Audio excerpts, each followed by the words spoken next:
Halo historian, Assalamualaikum warahmatullahi wabarakatuh. Yuk belajar sejarah.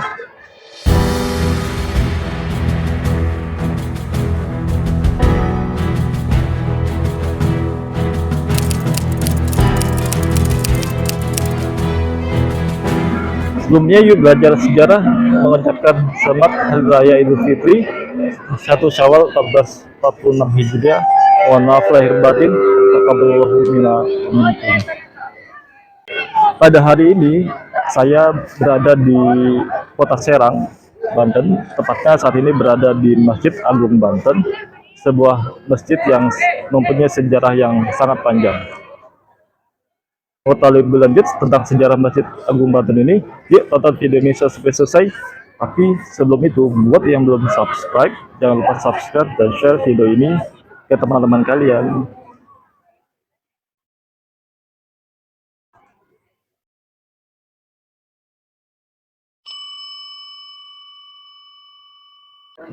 Baik, historian. Jadi Masjid Agung Banten ini memiliki riwayat sejarah yang sangat panjang. Jadi Masjid Agung Banten ini berdiri pada tahun 1566 Masehi ketika Maulana Hasanuddin Sultan Banten berkuasa dari tahun 1552 sampai 1570 Masehi. Nah, Masjid Agung Banten ini dirancang oleh 3 arsitek yang berbeda. Pertama yaitu Raden Sepat yang berasal dari Majapahit, yang juga merupakan seorang arsitek Masjid Cirebon. Kemudian juga Bancut, seorang arsitek berkebangsaan Cina. Dan yang terakhir seorang arsitek berkebangsaan Belanda yaitu Hendrik Lucassen Kabel. Historian, di depan saya ini ada sebuah menara yang merupakan karya dari arsitek Belanda Hendrik Lucassen Kabel, di mana menara ini setinggi 24 meter, berbentuk segi 8. Menara ini sekarang berfungsi sebagai tempat azan, tapi dulu menara ini bukanlah untuk azan. Jadi menara ini dulunya adalah menara pengintai atau menara rambu yang digunakan untuk pelabuhan Banten. Karena dulu pelabuhan Banten dikenal sebagai pelabuhan yang sangat sibuk. Dan saat ini menara ini berfungsi untuk sebagai azan atau kumandang azan dari Masjid Agung Banten ini. Yuk kita lanjut ke dalam.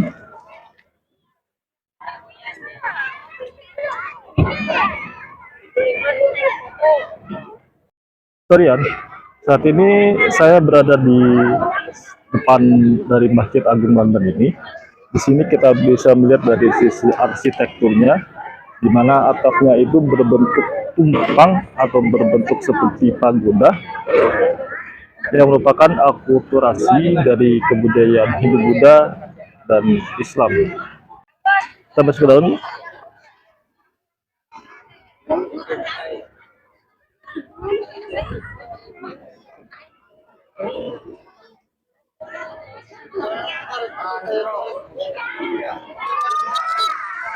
Ini biasa kuburan.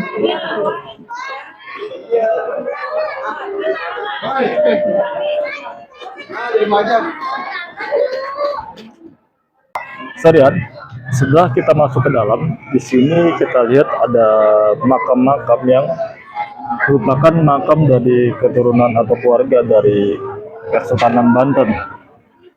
Di sini kita bisa lihat ada beberapa banyak makam yang masih ada.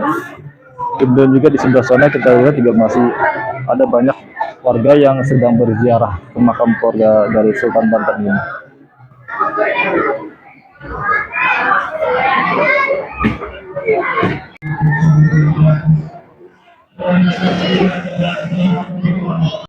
Historian, di sisi depan dari Masjid Agung ini terdapat sebuah kolam yang juga masih dalam bentuk akulturasi budaya Hindu-Buddha dengan Islam. Nah, dulu kolam ini berfungsi sebagai tempat untuk mensucikan atau membersihkan kaki sebelum masuk ke bangunan masjid. Namun saat ini dimanfaatkan oleh anak-anak yang sedang berlibur mungkin ya, untuk menjadi kolam renang.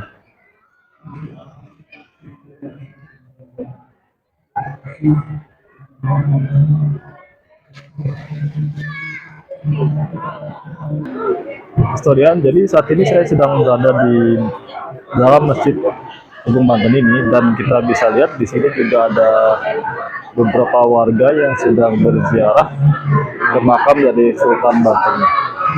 Historian, yuk kita masuk ke dalam ruangan dari Masjid Agung Banten ini.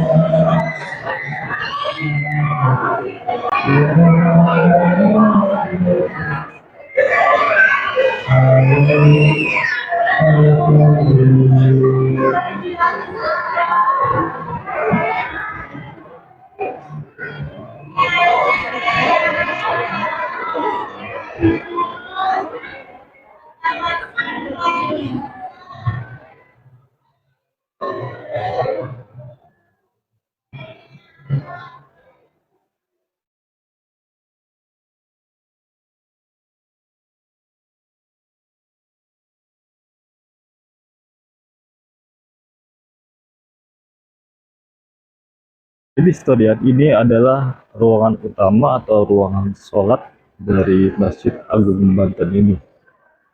Di ruang utama Masjid Agung Banten ini terdapat beberapa tiang yang ini juga merupakan akulturasi budaya dari Hindu-Buddha, di mana dalam kepercayaan Hindu-Buddha, tiang tang ini menggambarkan sebagai sebuah saka guru.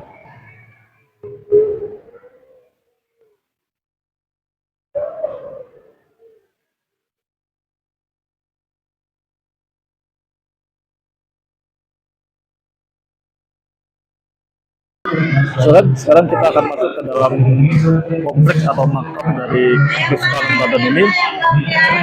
Sekaligus kita berziarah ke makam dari keluarga atau Sultan Banten.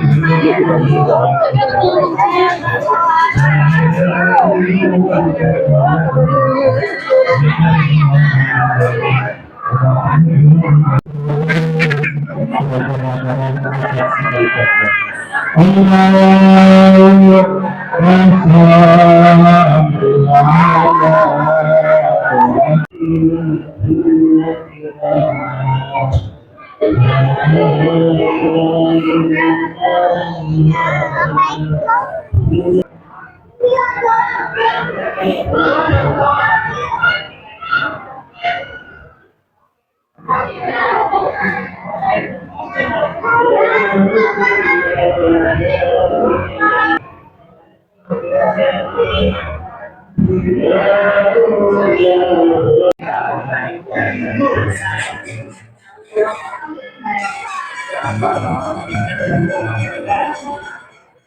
Itu tadi historia sedikit keliling-keliling kita ke Masjid Agung Banten ini, di mana Masjid Agung Banten ini saat liburan ini atau saat liburan Lebaran saat ini dipenuhi oleh warga baik yang ingin berlibur maupun juga untuk berziarah ke makam dari keluarga Sultan Banten ini. Semoga video ini bermanfaat dan menambah wawasan kita tentang sejarah Indonesia, karena sejarah adalah guru kehidupan. Sampai jumpa di video selanjutnya.